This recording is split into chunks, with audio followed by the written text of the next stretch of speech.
Hello, what's up guys? If you have a Gree unit like this one, like this,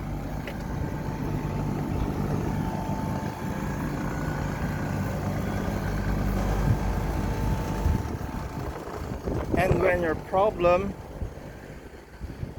is that when you turn on the indoor unit, it doesn't give the contactor 24 volts, so there's a high probability that the problem is in the board right there, anywhere there.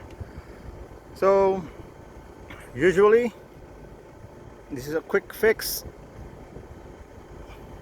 We're gonna bypass the board. We're gonna transfer two wires. So you gotta take the Y out, this one, the Y out. In my case it's brown, sometimes it's a different color, but it's a labeled Y out. There you go. So this Y out you take, and then you put it at the Y1. So there's a 24 volt supply. So if you watch it, the contactor will immediately engage. See? It's already engaged. And you have to take this one out for the fan, the black one, and you put it in here. Then you're good to go.